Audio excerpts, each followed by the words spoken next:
Hello guys, dito po ako ngayon sa Dolomite. Dito po kami nagpahangin. Parang medyo ngayon guys, medyo mabasura ngayong araw dahil nakaraan may bagyo, ang lakas ng hangin at saka alon. Kaya dito bumabagsak lahat ng mga basura, yung mga water lily. Ayan guys, napakarami, pero meron namang nagpipick up ng mga MMDA na sila nagpipick up ng mga basura dito.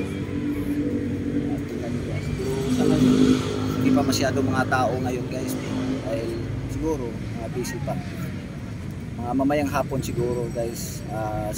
Sigurado maraming tao dito mamasyal, kasama yung mga pamilya, mga anak nila.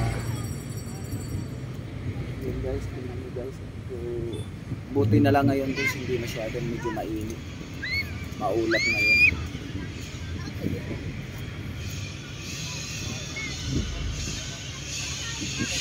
Pero tuwang-tuwa yung mga bata guys, naglaro sa tabi ng dagat. Ayun, ang laki ng ibon.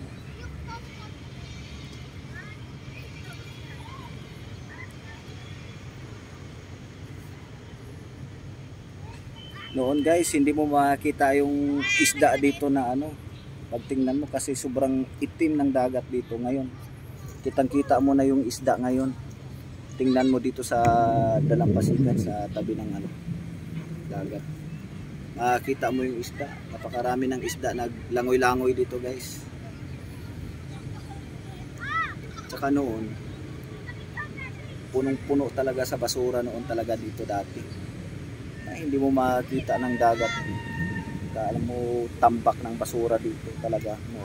Pero ngayon, buti na lang naisipan sa ex-president natin si Duterte na gagawin to.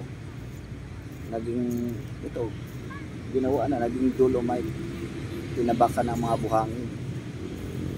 Medyo marami namang natutuwa. Marami ding ayaw nila gusto dahil sa mga, alam mo naman natin yung mga politiko ngayon, ayaw na mga sinong nakaupo, sinong magandang ginawa, gawin nila ng mali, masama. Ngayon tingnan niyo guys, maganda dito, maganda mapasyalan. At least yung mga tao may napasyalan na medyo malapit na beach resort na Dolomite, naging beach resort. Dito makita ka pa hindi mo pasyalan dito na dati na ganito maglakad-lakad sa buhangin. Ngayon pwede ka na makaupo, akala mo nasa talaga sa beach resort, nasa isla ka, sa tabi ng beach resort. Dati puro basura to dito, nagkalat, puno-puno, puro mga malaking bato. Hello guys, thank you, salamat for watching.